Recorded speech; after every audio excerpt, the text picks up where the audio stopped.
Hello दोस्तों, शक्ति pharma YouTube channel पर आपका स्वागत है। तो क्वेश्चन नंबर 1 है दोस्तों हमारा, biochemistry is the study of. तो बताइएगा दोस्तों, जो बायोकेमिस्ट्री है किसकी स्टडी है।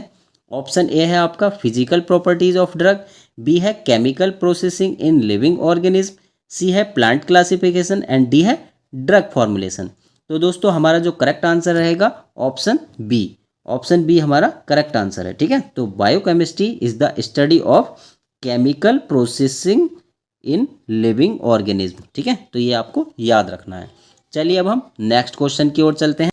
Question number 2, the term biochemistry means. तो बताएं दोस्तों, जो आपका टर्म है बायोकेमिस्ट्री, इसका मतलब क्या होता है। बायोलॉजी ऑफ केमिकल्स, बी है आपका chemistry of life, C study of plant and D study of animals. तो इसका जो करेक्ट आंसर है दोस्तों ऑप्शन बी, यानी केमिस्ट्री ऑफ लाइफ। ठीक है, सिंपल वर्ड्स में कहें हम तो बायोकेमिस्ट्री का मतलब होता है केमिस्ट्री ऑफ लाइफ। लाइफ की केमिस्ट्री को हम बायोकेमिस्ट्री कहते हैं। क्वेश्चन नंबर है 3, the basic unit of life.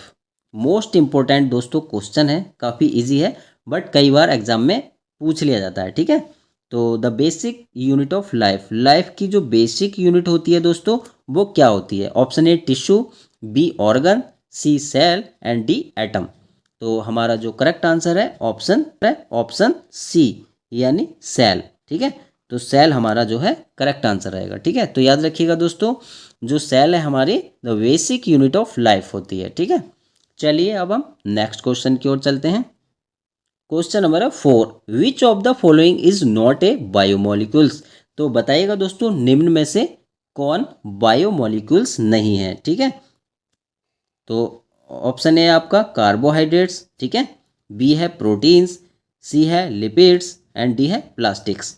तो दोस्तों जो हमारा करेक्ट आंसर रहेगा वो रहेगा ऑप्शन डी, यानी प्लास्टिक। ठीक है, तो दोस्तों जो प्लास्टिक है वो हमारा बायोमोलिक्यूल्स नहीं है। ये तीनों दोस्तों आपके बायोमोलिक्यूल्स हैं। कौन कौन से, कार्बोहाइड्रेट्स, प्रोटीन्स एंड लिपिड्स, ये आपके क्या हैं, ये बायोमोलिक्यूल्स हैं। तो इनको आप नोट कर लें। ठीक है, ये तीनों ही बायोमोलिक्यूल्स हैं। कौन कौन से, कार्बोहाइड्रेट्स, प्रोटीन्स एंड लिपिड्स, ये क्या होते हैं, बायोमोलिक्यूल्स होते हैं। ठीक है, चलिए अब हम नेक्स्ट क्वेश्चन की ओर चलते हैं। क्वेश्चन नंबर है 5, carbohydrates are mainly used for. तो दोस्तों जो कार्बोहाइड्रेट्स हैं मेनली यूज होते हैं, किस में यूज होते हैं। Option A structure, B energy, C protein and D hormone formation. ठीक है, तो दोस्तों कार्बोहाइड्रेट्स का मेनली जो यूज होता है एनर्जी में होता है। ठीक है, तो कार्बोहाइड्रेट्स जो हैं दोस्तों हमें एनर्जी प्रोवाइड कराते हैं। ठीक है, इंपॉर्टेंट क्वेश्चन है ये। ठीक है, तो कार्बोहाइड्रेट जो है एनर्जी का सोर्स होता है। ठीक है, नेक्स्ट क्वेश्चन की ओर चलते हैं। क्वेश्चन नंबर है 6, proteins are primarily responsible for. तो दोस्तों जो प्रोटीन्स हैं वो किसके लिए रेस्पॉन्सिबल हैं, ये बताना है हमें basically. Energy storage, body building, genetic coding या लुब्रिकेशन। तो इसका जो हमारा करेक्ट आंसर रहेगा ऑप्शन बी, यानी बॉडी बिल्डिंग। ठीक है, बॉडी बिल्डिंग या मसल बिल्डिंग में हमारा प्रोटीन का मेन रोल रहता है। ठीक है, इसके लिए रेस्पॉन्सिबल होते हैं। ठीक, चलिए अब हम नेक्स्ट क्वेश्चन की ओर चलते हैं। क्वेश्चन नंबर है 7, लिपिड्स आर इम्पोर्टेंट फॉर। तो लिपिड्स दोस्तों किसके लिए इम्पोर्टेंट होते हैं बताइएगा। Immediate energy, long term energy storage, oxygen transport या फिर डीएनए सिंथेसिस के लिए। तो इसका जो हमारा करेक्ट आंसर रहेगा ऑप्शन बी, यानी लॉन्ग टर्म एनर्जी स्टोरेज। ठीक है, लिपिड्स का काम क्या होता है दोस्तों, लॉन्ग टर्म एनर्जी स्टोरेज करने का काम हमारा लिपिड्स का होता है। ठीक है दोस्तों, चलिए अब हम नेक्स्ट क्वेश्चन की ओर चलते हैं। क्वेश्चन नंबर है 8, genetic material in the cell is. तो बताएं दोस्तों, जो सेल का जेनेटिक मटेरियल होता है क्या होता है बताएं। ऑप्शन ए आपका protein, B lipid, C DNA and D enzyme. तो हमारा जो करेक्ट आंसर है ऑप्शन सी, ऑप्शन सी हमारा करेक्ट आंसर है। ठीक है, तो genetic material in the cell is DNA. DNA जो है जेनेटिक मटेरियल होता है। ठीक है, ये आप हमेशा याद रखें। चलिए नेक्स्ट क्वेश्चन की ओर चलते हैं। क्वेश्चन नंबर है 9, एंजाइम्स आर। तो बताइए दोस्तों एंजाइम्स क्या होते हैं, हार्मोन्स होते हैं, लिपिड्स होते हैं या बायोलॉजिकल कैटालिस्ट या फिर विटामिन्स। तो इसका जो हमारा करेक्ट आंसर रहेगा ऑप्शन सी, यानी बायोलॉजिकल कैटालिस्ट होते हैं हमारे एंजाइम्स। ठीक है, इंपॉर्टेंट क्वेश्चन है ये। चलिए अब हम नेक्स्ट क्वेश्चन की ओर चलते हैं। क्वेश्चन नंबर है 10, the site of most metabolic reaction is. तो बताइएगा दोस्तों, जो मेटाबॉलिक रिएक्शंस की जो मोस्ट साइट है वो कौन सी है? न्यूक्लियस है, साइटोप्लाज्म है, सेल वॉल है या राइबोसोम है? तो इसका जो करेक्ट आंसर है हमारा ऑप्शन बी, यानी साइटोप्लाज्म। ठीक है, तो साइटोप्लाज्म जो होती है दोस्तों मेटाबॉलिक रिएक्शन की मोस्ट साइट होती है। ठीक है, तो ये आप याद रखिएगा। दोस्तों आपसे रिक्वेस्ट है, प्लीज़ वीडियो को लाइक कर दीजिएगा। ठीक है दोस्तों, आप वीडियो तो देखते हैं बट वीडियो को लाइक नहीं करते, तो प्लीज़ आपसे रिक्वेस्ट है वीडियो को लाइक कीजिए। ठीक है, और शेयर भी कीजिए अपने दोस्तों के साथ। ठीक है, चलिए अब हम नेक्स्ट क्वेश्चन की ओर चलते हैं। क्वेश्चन नंबर है 11, the cell membrane is responsible for. तो बताइएगा दोस्तों, जो सेल मेम्ब्रेन है वो किसके लिए रेस्पॉन्सिबल होती है? प्रोटीन सिंथेसिस के लिए, जेनेटिक कंट्रोल के लिए, या entry and exit of substances के लिए, या फिर एनर्जी प्रोडक्शन के लिए? तो दोस्तों इसका जो हमारा करेक्ट आंसर रहेगा ऑप्शन सी, यानी entry and exit of substances के लिए हमारी सेल मेम्ब्रेन रेस्पॉन्सिबल होती है। ठीक है, चलिए नेक्स्ट क्वेश्चन की ओर चल। क्वेश्चन नंबर है 12, द न्यूक्लियस कंटेन्स। तो बताएं दोस्तों, न्यूक्लियस कंटेन्स करता है क्या? RNA only, DNA only, proteins only, या फिर लिपिड्स? तो इसका जो हमारा करेक्ट आंसर रहेगा ऑप्शन बी। ऑप्शन बी हमारा करेक्ट आंसर है। ठीक है, तो ये इंपॉर्टेंट क्वेश्चन है दोस्तों। ठीक है, न्यूक्लियस जो है कंटेन्स डीएनए, ये एग्जाम में काफ़ी बार पूछा गया है, तो ये आपको पता होना चाहिए, न्यूक्लियस कंटेन्स डीएनए। ठीक है, अच्छा दोस्तों आप ये बताएं डीएनए की फुल फॉर्म क्या होती है? जल्दी से आप हमें कमेंट करके बताइएगा। ठीक है, चलिए अब हम नेक्स्ट क्वेश्चन की ओर चलते हैं। क्वेश्चन नंबर है 13, बायोकेमिस्ट्री हेल्प्स इन अंडरस्टैंडिंग। तो बताइएगा दोस्तों, जो बायोकेमिस्ट्री है वो किसके अंडरस्टैंडिंग में हमारी हेल्प करती है? ठीक है, drug action, disease mechanism, diagnosis, या फिर ऑल ऑफ द एबव? तो इसका जो करेक्ट आंसर रहेगा दोस्तों ऑप्शन डी रहेगा, यानी ऑल ऑफ द एबव। ठीक है, तो याद रखिएगा दोस्तों, जो बायोकेमिस्ट्री होती है हमारी वो इन तीनों के अंडरस्टैंडिंग में हमारी हेल्प करती है। ठीक है, ड्रग एक्शन, डिसीज मैकेनिज्म और डायग्नोसिस को अंडरस्टैंड करने में हमारी हेल्प करती है। ठीक है, चलिए नेक्स्ट क्वेश्चन देखते हैं। Which biomolecules act as enzyme? Most important question है दोस्तों, इसको नोट कर लें। ठीक है, ये पूछ रहा है कि विच बायोमोलिक्यूल्स एक्ट एज एंजाइम, निम्न में से कौन सा बायोमोलिक्यूल्स है जो कि एज ए एंजाइम की तरह एक्ट करता है? तो ऑप्शन ए है आपका लिपिड, ठीक है, बी है आपका प्रोटीन, सी है कार्बोहाइड्रेट्स, एंड डी है विटामिन। तो हमारा जो करेक्ट आंसर रहेगा क्या रहेगा दोस्तों? ऑप्शन बी, यानी प्रोटीन जो होता है दोस्तों वो एज ए एंजाइम की तरह एक्ट करता है। ठीक है, चलिए अब हम नेक्स्ट क्वेश्चन देखते हैं।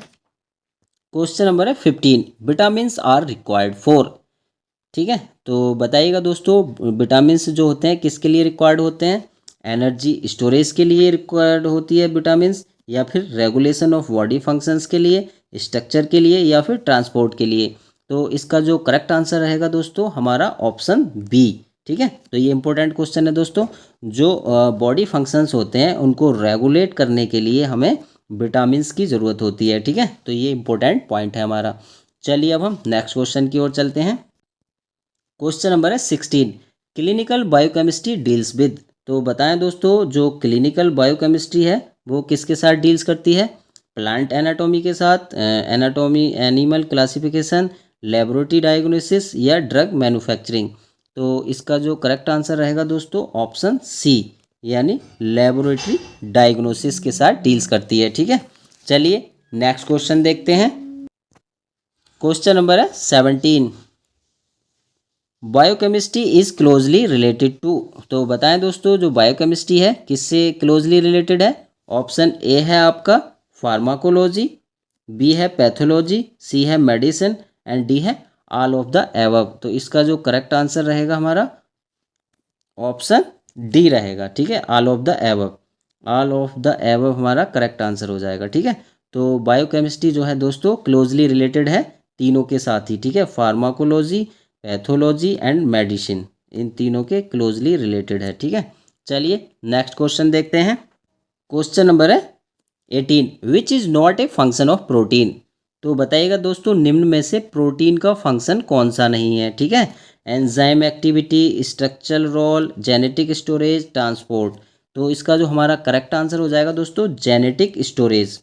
जेनेटिक स्टोरेज जो है वो हमारा प्रोटीन का फंक्शन नहीं है, ठीक है। ये किसका फंक्शन है दोस्तों, ये होता है हमारा डीएनए और आरएनए का, ठीक है। ठीक, और बाकी ये एंजाइम एक्टिविटी हुई, स्ट्रक्चरल रोल हुआ, ट्रांसपोर्ट हुआ, ये सभी हमारे प्रोटीन के फंक्शन हैं, ठीक है। चलिए अब हम नेक्स्ट क्वेश्चन की ओर चलते हैं। क्वेश्चन नंबर है 19, the study of metabolic pathway is included in.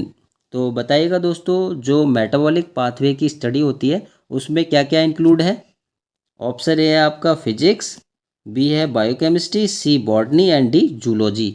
तो इसका जो करेक्ट आंसर है आपका क्या है, ऑप्शन बी यानी बायोकेमिस्ट्री, ठीक है। तो बायोकेमिस्ट्री इसका हमारा करेक्ट आंसर रहेगा। चलिए नेक्स्ट क्वेश्चन की ओर चलते हैं। क्वेश्चन नंबर है 20, urea and creatinine test are use to assess, ठीक है। Urea and creatinine test are use to assess, ठीक है। तो दोस्तों ये पूछा है इसमें यूरिया एंड क्रिएटिनिन का जो टेस्ट होता है वो किससे संबंधित है, ठीक है। तो लीवर फंक्शन टेस्ट के लिए होता है ये, किडनी फंक्शन के लिए होता है, हार्ट फंक्शन के लिए होता है, या फिर लंग्स फंक्शन के लिए होता है। तो दोस्तों हमारा जो करेक्ट आंसर रहेगा ऑप्शन बी यानी किडनी फंक्शन, ठीक है। तो दोस्तों किडनी के फंक्शन के लिए जो KFT आपका जो टेस्ट होता है जिसको हम किडनी फंक्शन टेस्ट बोलते हैं, ठीक है, उसमें क्या है दोस्तों यूरिया एंड क्रिएटिनिन का टेस्ट होता है ये, ठीक है। तो हमारा जो करेक्ट आंसर रहेगा ऑप्शन बी यानी किडनी फंक्शन टेस्ट। तो आपसे एक रिक्वेस्ट है दोस्तों, MCQ सॉल्व करने से पहले आप एक नोटबुक और पेन लेकर ज़रूर बैठें, ठीक है। और दोस्तों आप वीडियो को पुश करके पहले खुद से आंसर देने की कोशिश करिए, ठीक है। और लास्ट में देखिए कि दोस्तों आपने 20 में से कितने क्वेश्चन सही किए हैं और कितने गलत किए हैं, जिससे कि दोस्तों आपका जजमेंट हो पाए कि आप जो है कैसी तैयारी कर रहे हैं, ठीक है। तो चलिए दोस्तों शुरू करते हैं। क्वेश्चन नंबर है 21, which tissue is responsible for covering body surface. तो बताइएगा दोस्तों निम्न में से कौन सा टिश्यू है जो कि बॉडी सरफेस कवरिंग के लिए रेस्पॉन्सिबल है। बताएं कौन सा टिश्यू रेस्पॉन्सिबल है। कनेक्टिव टिश्यू रेस्पॉन्सिबल है, मसल टिश्यू है, एपिथेलियल टिश्यू है, या फिर नर्वस टिश्यू है। तो दोस्तों इसका जो हमारा करेक्ट आंसर है ऑप्शन सी है यानी एपिथेलियल टिश्यू। तो दोस्तों जो एपिथेलियल टिश्यू होता है हमारा वो कवरिंग बॉडी सरफेस के लिए हमारा रेस्पॉन्सिबल होता है, ठीक है। ये आप याद रखें। अच्छा दोस्तों आप ये बताएं जो कनेक्टिव टिश्यू होता है इसका काम क्या होता है। तो दोस्तों कनेक्टिव टिश्यू का काम होता है कनेक्टिंग बॉडी पार्ट्स, ठीक है।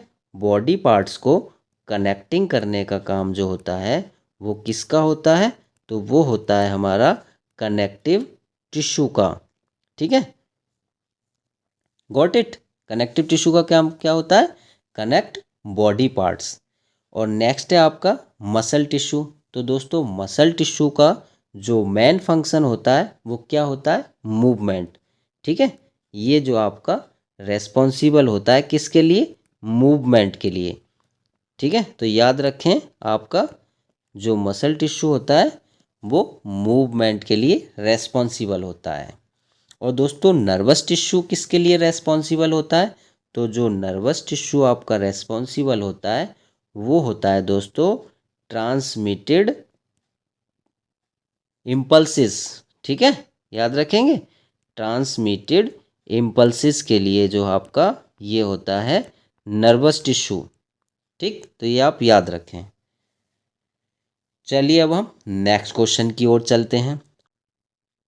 क्वेश्चन नंबर है 22, which of the following tissue is avascular. तो बताइएगा दोस्तों निम्न में से कौन सा टिश्यू एवास्कुलर है।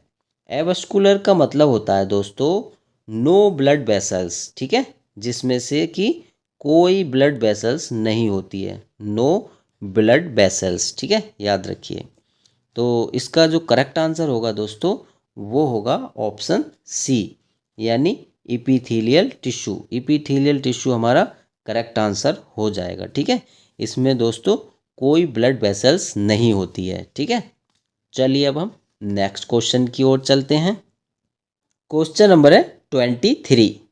विच tissue has maximum regeneration capacity. तो बताएं दोस्तों, निम्न में से कौन सा टिश्यू है जिसमें कि रीजेनरेशन कैपेसिटी मैक्सिमम होती है। ठीक है, रीजेनरेशन कैपेसिटी मैक्सिमम होती है। तो बताएं दोस्तों, इसका करेक्ट आंसर क्या होगा। नर्वस टिश्यू होगा, मसल टिश्यू होगा, इपिथेलियल टिश्यू होगा या फिर बोन होगा। तो इसका दोस्तों जो करेक्ट आंसर होगा हमारा वो क्या होगा, ऑप्शन सी, यानी इपिथेलियल टिश्यू। तो इपिथेलियल टिश्यू दोस्तों हमारा करेक्ट आंसर होगा। ठीक है, जो दोस्तों इपिथेलियल टिश्यू है इसकी जो है सबसे ज़्यादा मैक्सिमम क्या होती है, रीजेनरेशन कैपेसिटी होती है। ठीक है, तो ये भी आप याद रखें। चलिए अब हम नेक्स्ट क्वेश्चन की ओर चलते हैं। क्वेश्चन नंबर है 24। Which tissue connects and supports body organs. तो बताएं दोस्तों, निम्न में से कौन सा टिश्यू है जो कि बॉडी ऑर्गन्स को कनेक्ट्स एंड सपोर्ट करता है। तो ऑप्शन ए है आपका एपिथेलियल, बी है कनेक्टिव, सी है नर्वस एंड डी है मस्कुलर। तो इसका जो दोस्तों करेक्ट आंसर होगा वो होगा ऑप्शन बी, यानी कनेक्टिव टिश्यू। ठीक है, कनेक्टिव टिश्यू जो होता है दोस्तों वो क्या करता है, बॉडी ऑर्गन्स को कनेक्ट एंड सपोर्ट्स करने का काम करता है। ठीक है, अच्छा ये बताएं इपिथेलियल टिश्यू का क्या काम होता है। तो दोस्तों इपिथेलियल टिश्यू का जो मेन फंक्शन होता है आपका वो क्या होता है, नोट कर लें। इपिथेलियल का मेन फंक्शन क्या होता है आपका प्रोटेक्शन। ठीक, प्रोटेक्शन और क्या होता है, सीक्रेशन। प्रोटेक्शन और सीक्रेशन इसका मेन फंक्शन होता है। ठीक है, और नर्वस टिश्यू का मेन फंक्शन क्या होता है, इसका होता है कंट्रोल एंड कोऑर्डिनेशन। ठीक, कंट्रोल एंड कोऑर्डिनेशन इसका मेन फंक्शन होता है। ठीक, और मस्कुलर टिश्यू का मेन फंक्शन क्या होता है, ये दोस्तों रेस्पॉन्सिबल होता है किसके लिए, मूवमेंट ऑफ बॉडी पार्ट्स। ठीक है, ये बॉडी पार्ट्स के मूवमेंट के लिए रेस्पॉन्सिबल होता है। ठीक है, तो ये दोस्तों आप ज़रूर नोट करते चलें। ठीक है, चलिए अब हम नेक्स्ट क्वेश्चन की ओर चलते हैं। क्वेश्चन नंबर है 25। Which of the following is an example of connective tissue. तो बताएं दोस्तों, निम्न में से कनेक्टिव टिश्यू का एग्जाम्पल कौन सा है। तो दोस्तों इसका जो हमारा करेक्ट आंसर हो जाएगा ऑप्शन बी, यानी बोन। तो दोस्तों जो बोन होता है हमारा वो कनेक्टिव टिश्यू का एग्जाम्पल होता है। ठीक है, अच्छा ये बताएं दोस्तों, जो आपका स्किन है वो किसका एग्जाम्पल है। तो दोस्तों जो स्किन है आपका वो है आपका दोस्तों एपिथेलियल टिश्यू का। ठीक, इसका है एपिथेलियल टिश्यू।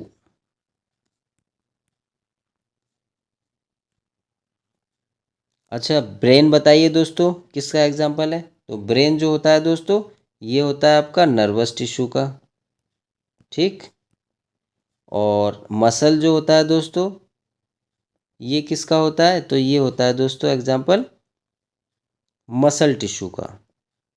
ठीक, मसल टिश्यू का एग्जाम्पल होता है आपका मसल्स। तो ये भी आप याद रखें। ठीक, चलिए अब हम नेक्स्ट क्वेश्चन देखते हैं। क्वेश्चन नंबर है 26। Which type of muscle is involuntary. ठीक है, तो बताएं दोस्तों, निम्न में से कौन सी मसल है जो कि इनवॉलेंट्री है। इनवॉलेंट्री का मतलब है दोस्तों अनैच्छिक, जो कि दोस्तों आपकी इच्छा के अनुसार कार्य नहीं करती है। तो इसका दोस्तों जो करेक्ट आंसर होगा दोस्तों आपका वो ऑप्शन डी होगा। ठीक है, यानी बोथ बी एंड सी। ठीक है, तो दोस्तों कार्डियक मसल और जो स्मूथ मसल हैं दोस्तों ये दोनों ही दोस्तों इनवॉलेंट्री होती हैं। ठीक है, क्योंकि ये दोस्तों आपकी इच्छा के अनुसार काम नहीं करते, क्योंकि दोस्तों कार्डियक यानी जो हार्ट होता है वो आपकी इच्छा के अनुसार काम नहीं करता है। ठीक है, और जो स्मूथ मसल्स होती हैं जो कि स्टोमक के अंदर होती हैं वो भी आपकी इच्छा के अनुसार काम नहीं करती हैं। ठीक है, लेकिन दोस्तों जो स्केलेटल मसल है, ठीक है, जो स्केलेटल सिस्टम है वो दोस्तों वॉलेंट्री होती है, ठीक है, वॉलेंट्री। क्योंकि दोस्तों जो हाथ पैर हैं ये दोस्तों आपकी इच्छा के अनुसार काम करते हैं, तो इसीलिए ये वॉलेंट्री है, ठीक है।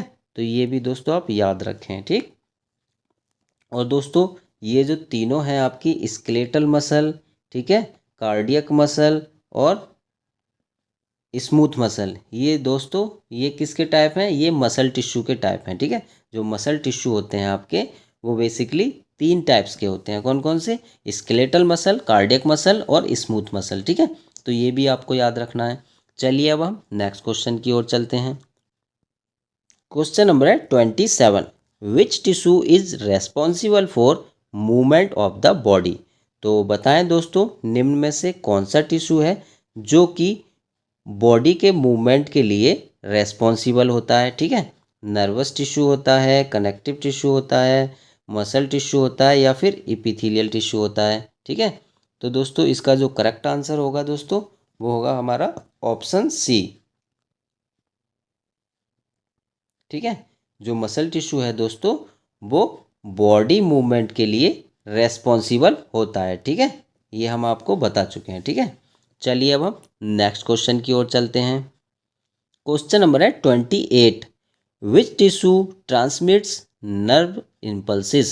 तो बताएं दोस्तों निम्न में से कौन सा टिश्यू है जो कि नर्व्स इम्पल्सिस को ट्रांसमिट करने का काम करता है, ठीक है। तो इसका जो हमारा दोस्तों करेक्ट आंसर होगा ऑप्शन बी होगा, यानी नर्वस टिश्यू, ठीक है। तो नर्वस टिश्यू जो होता है दोस्तों वो नर्व इम्पल्सिस को ट्रांसफ़र करने का काम करता है, ठीक है। चलिए अब हम नेक्स्ट क्वेश्चन की ओर चलते हैं। क्वेश्चन नंबर है 29। The study of tissue is called? तो बताएं दोस्तों टिश्यू की स्टडी को हम क्या कहते हैं, ठीक है। ऑप्शन ए है आपका cytology, B histology, C anatomy and D physiology.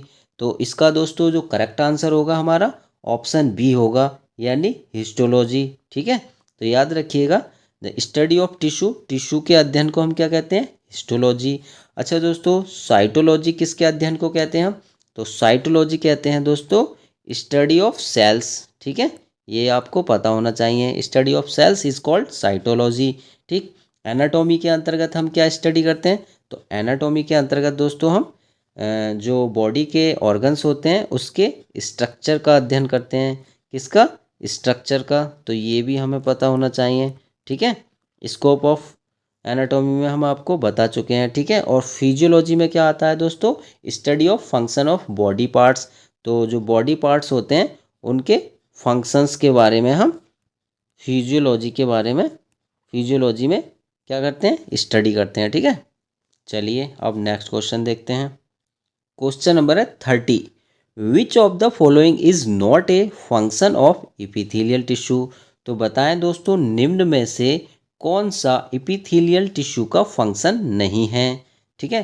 तो हमारा जो करेक्ट आंसर होगा दोस्तों ऑप्शन सी होगा, यानी कॉन्ट्रैक्शन, ठीक है। तो याद रखिएगा जो कॉन्ट्रैक्शन है हमारा वो इपिथेलियल टिश्यू का फंक्शन नहीं होता है, ठीक है। बाकी प्रोटेक्शन, सीक्रेशन, एब्जॉर्प्शन, ये तीनों के तीनों दोस्तों इपिथेलियल टिश्यू के हमारे फंक्शन होते हैं, ठीक है। ये हमें पता होना चाहिए, ठीक है। तो ये जो है एपिथेलियल टिश्यू के फंक्शन हैं आपके, ठीक है। चलिए अब हम नेक्स्ट क्वेश्चन की ओर चलते हैं। क्वेश्चन नंबर है 31। विच टिश्यू कंटेन्स न्यूरॉन्स? तो बताएं दोस्तों निम्न में से कौन सा टिश्यू है जो कि कंटेन्स न्यूरॉन, ठीक है, जिसमें न्यूरॉन्स पाए जाते हैं, ठीक है। तो ऑप्शन ए है आपका कनेक्टिव, बी है आपका muscle, C nervous and D epithelial. तो इसका दोस्तों जो करेक्ट आंसर होगा हमारा वो होगा नर्वस। तो दोस्तों जो नर्वस टिश्यू होते हैं हमारे उनमें क्या पाया जाता है, न्यूरॉन्स पाया जाता है, ठीक है। ये भी आप याद रखें, ठीक। चलिए नेक्स्ट क्वेश्चन की ओर चलते हैं। क्वेश्चन नंबर है 32। Cardiac muscle is found in? तो बताएं दोस्तों जो कार्डियक मसल होते हैं वो किस में पाए जाते हैं? ब्रेन में पाए जाते हैं, हार्ट में पाए जाते हैं, लंग्स में पाए जाते हैं या स्किन में, ठीक है। तो ये दोस्तों बहुत ही इजी क्वेश्चन है, सबको पता ही होगा किस में पाए जाते हैं, हार्ट में, ठीक है। जो कार्डियक मसल होते हैं हमारे हार्ट में पाए जाते हैं, ठीक है। अच्छा ये बताएं ब्रेन में कौन से मसल पाए जाते हैं? तो दोस्तों ब्रेन में कौन से, वो पाए जाते हैं आपके नर्वस टिश्यू। ठीक है, गॉट इट। और दोस्तों लंग्स और स्किन, स्किन इसमें कौन से पाए जाते हैं, तो इसमें पाए जाते हैं दोस्तों आपके एपिथेलियल टिश्यू। ठीक है, ये आपको पता ही है। ठीक, चलिए अब हम नेक्स्ट क्वेश्चन की ओर चलते हैं। क्वेश्चन नंबर है 33, which tissue type is responsible for coordination. ठीक है, तो बताएं दोस्तों निम्न में से कौन से टिश्यू हैं जो कि रेस्पॉन्सिबल होते हैं कोऑर्डिनेशन के लिए। ठीक है, तो इसका दोस्तों जो आपका करेक्ट आंसर रहेगा वो ऑप्शन सी रहेगा, यानी नर्वस टिश्यू। तो दोस्तों नर्वस टिश्यू जो होते हैं वो आपके कोऑर्डिनेशन, ठीक है, कोऑर्डिनेशन और कंट्रोल्स के लिए, ठीक है, कोऑर्डिनेशन और कंट्रोल्स के लिए रेस्पॉन्सिबल होते हैं। ठीक, ये आप नोट कर लें। ठीक, कोऑर्डिनेशन एंड कंट्रोल्स के लिए आपके रेस्पॉन्सिबल होते हैं नर्वस टिश्यू। ठीक, अच्छा ये बताएं दोस्तों एपिथेलियल जो टिश्यू होते हैं, ठीक है, उनका मेन फंक्शन क्या होता है। तो दोस्तों एपिथेलियल टिश्यू का मेन फंक्शन हम आपको बता ही चुके हैं, प्रोटेक्शन, सीक्रेशन एंड एब्जॉर्प्शन इनका मेन फंक्शन होता है। ठीक है, और जो कनेक्टिव टिश्यू है दोस्तों इनका मेन फंक्शन होता है सपोर्ट एंड वाइंडिंग। ठीक है, सपोर्ट एंड वाइंडिंग इनका मेन फंक्शन है। ठीक है, और जो मसल टिश्यू होते हैं दोस्तों ये किसके लिए रेस्पॉन्सिबल होते हैं, तो ये आपके मूवमेंट के लिए रेस्पॉन्सिबल होते हैं। ठीक है, तो ये दोस्तों ज़रूर याद रखें। ठीक है, क्योंकि इनसे ही रिलेटेड दोस्तों क्वेश्चंस पूछ लिए जाते हैं एग्जाम में। ठीक, चलिए अब हम नेक्स्ट क्वेश्चन की ओर चलते हैं। क्वेश्चन नंबर है 34, which of the following tissue has a matrix. तो बताएं दोस्तों निम्न में से कौन से टिश्यू में मैट्रिक्स पाए जाते हैं। ठीक है, हैज़ ए मैट्रिक्स।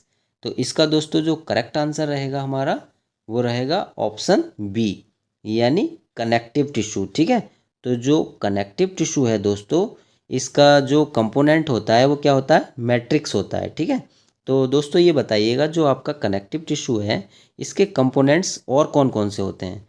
तो दोस्तों नोट कर लें, जो आपका कनेक्टिव टिश्यू है इसके जो मेनली कंपोनेंट्स हैं वो कौन कौन से हैं। एक तो है आपका सेल्स, ठीक है, सेल्स भी इसका कंपोनेंट्स है। ठीक, नेक्स्ट फाइबर, फाइबर भी दोस्तों इसका कंपोनेंट्स है। ठीक है, जो कि हम आपको पढ़ा चुके हैं। और थर्ड है आपका दोस्तों कौन सा, मैट्रिक्स।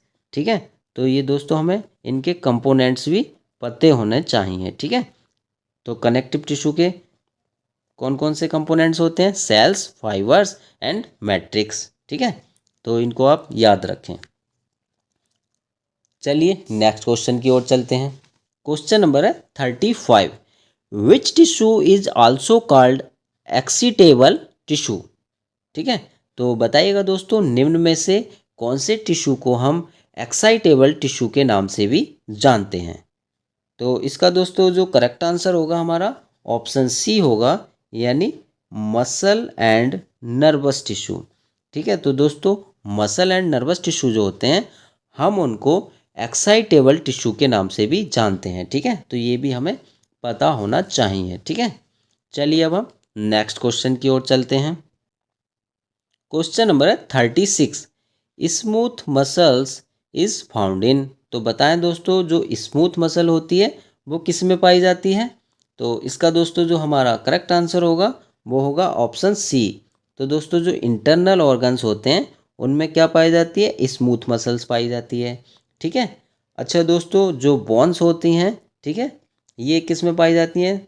ठीक है, तो बोन्स में दोस्तों कनेक्टिव टिश्यू पाए जाते हैं जो कि हम आपको बता चुके हैं। ठीक है, बोन्स क्या है, कनेक्टिव टिश्यू है। ठीक, कनेक्टिव टिश्यू है बोन। ओके, और हार्ट जो है दोस्तों, हार्ट में दोस्तों कार्डियक मसल पाई जाती हैं। ठीक है, कौन सी मसल पाई जाती हैं, कार्डियक। ठीक है, चलिए नेक्स्ट क्वेश्चन देखते हैं। क्वेश्चन नंबर है 37, विच टिश्यू फॉर्म्स ग्लैंड। तो बताएं दोस्तों निम्न में से कौन सा टिश्यू है जो कि ग्लैंड्स यानी ग्रंथियों का निर्माण करता है। ऑप्शन ए है आपका connective, B muscle, C nervous and D epithelial. तो इसका दोस्तों जो करेक्ट आंसर होगा आपका एपीथीलियल टिश्यू होगा। ठीक है, epithelial tissue is correct answer. ठीक है, तो एपीथीलियल टिश्यू क्या करता है दोस्तों, जो बॉडी सरफेस होता है उसको कवरिंग देता है। ठीक है, जो कि हम बता चुके हैं आपको। ठीक है, एपीथेलियल टिश्यू बॉडी सरफेस को कवरिंग देता है। ठीक है, और जो है एंड फॉर्म्स ग्लैंड्स। ठीक, ये आप याद रखें। चलिए नेक्स्ट क्वेश्चन देखते हैं। क्वेश्चन नंबर है 38, विच टिश्यू प्रोवाइड स्ट्रक्चरल सपोर्ट। तो बताएं दोस्तों निम्न में से कौन सा टिश्यू है जो कि स्ट्रक्चरल सपोर्ट प्रदान करता है, जो कि स्ट्रक्चरल सपोर्ट प्रदान करता है। ठीक है, तो इसका दोस्तों जो करेक्ट आंसर रहने वाला है वो रहने वाला है ऑप्शन सी, यानी जो कनेक्टिव टिश्यू है वो हमारा स्ट्रक्चरल सपोर्ट प्रदान करता है। ठीक है, तो बेसिकली दोस्तों जो कनेक्टिव टिश्यू हैं इनके इसके मेन फंक्शन क्या क्या है। एक तो दोस्तों ये सपोर्ट करता है। ठीक है, सपोर्ट। ठीक, और क्या करता है, प्रोटेक्शन भी देता है दोस्तों ये। ठीक, प्रोटेक्शन भी प्रोवाइड कराता है आपका कनेक्टिव टिश्यू। ठीक है, प्रोटेक्शन देता है। ठीक, और दोस्तों ट्रांसपोर्ट भी करता है ये। ट्रांसपोर्ट क्या करता है दोस्तों, जो ब्लड होता है आपका वो क्या है, कनेक्टिव टिश्यू होता है, लिक्विड कनेक्टिव टिश्यू, जो कि ट्रांसपोर्टेशन का कार्य करता है। ठीक है, चलिए नेक्स्ट क्वेश्चन देखते हैं। क्वेश्चन नंबर है 39, which of the following is voluntary muscle. तो बताएं दोस्तों निम्न में से वॉलेंट्री मसल कौन सी है। वॉलेंट्री का मतलब दोस्तों ऐच्छिक मसल, यानी जो मसल आपकी इच्छा के अनुसार कार्य करती है। तो इसका जो करेक्ट आंसर होगा दोस्तों वो होगा स्केलेटल मसल। ठीक है, तो स्केलेटल मसल जो है आपकी दोस्तों वॉलेंट्री मसल है, क्योंकि दोस्तों ये जो है आपकी इच्छा के अनुसार कार्य करती हैं। ठीक है, बाकी ये जो दोस्तों तीनों हैं ये आपकी क्या है, इनवॉलेंट्री मसल हैं। ठीक है, बाकी इनवॉलेंट्री मसल हैं। स्मूथ और कार्डियक मसल जो हैं आपकी वो कैसी हैं, वो इनवॉलेंट्री हैं। ठीक है, ये आप याद रखें। चलिए नेक्स्ट क्वेश्चन की ओर चलते हैं। क्वेश्चन नंबर है 40, which tissue lines internal cavities of the body. तो बताएं दोस्तों निम्न में से कौन से टिश्यू में लाइन्स इंटरनल कैविटी होती हैं बॉडी में, बताएं। तो ऑप्शन ए है आपका connective tissue, B nervous tissue, C epithelial and D muscle. तो इसका दोस्तों जो हमारा करेक्ट आंसर होगा वो होगा ऑप्शन सी, यानी एपीथेलियल टिश्यू। तो एपीथेलियल टिश्यू हमारा दोस्तों करेक्ट आंसर हो जाएगा। ठीक है, तो क्वेश्चन नंबर है 41, which neurotransmitter is mainly inhibitory in CNS. तो बताएं दोस्तों निम्न में से कौन सा न्यूरोट्रांसमीटर है जो कि आपका मेनली सीएनएस में इनहिबिटरी होता है। तो इसका जो करेक्ट आंसर है आपका ऑप्शन सी रहेगा, यानी गावा न्यूरोट्रांसमीटर। ठीक, क्वेश्चन नंबर है 42, विच ड्रग इज ए वेंजोडाइजिपिन्स। तो बताएं दोस्तों निम्न में से कौन सी ड्रग है जो कि वेंजोडाइजिपिन कैटेगरी की ड्रग है। तो इसका आपका करेक्ट आंसर हो जाएगा ऑप्शन ए, डाइजीपाम। दोस्तों जो ड्रग होती है वो बेंजी डाइजीपाम कैटेगरी की ड्रग होती है। क्वेश्चन नंबर है 43, barbiturates act by increasing activity of.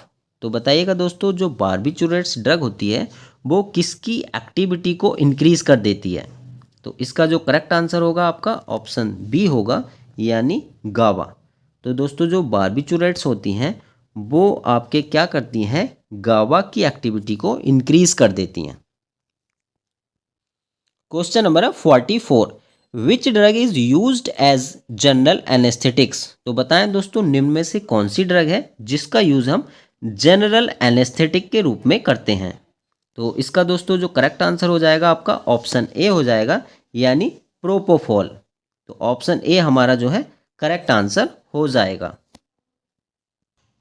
Question number है 45, local anaesthetics block which ion channel. तो बताएं दोस्तों जो लोकल एनेस्थेटिक्स होते हैं वो कौन से आयन चैनल को ब्लॉक करते हैं, यानी लोकल एनेस्थेटिक्स का मैकेनिज्म ऑफ एक्शन क्या होता है? तो दोस्तों हमने जैसे कि आपको पढ़ाया था, लोकल एनेस्थेटिक्स जो होते हैं ये क्या करते हैं दोस्तों, आपके सोडियम चैनल को ब्लॉक कर देते हैं। क्या कर देते हैं?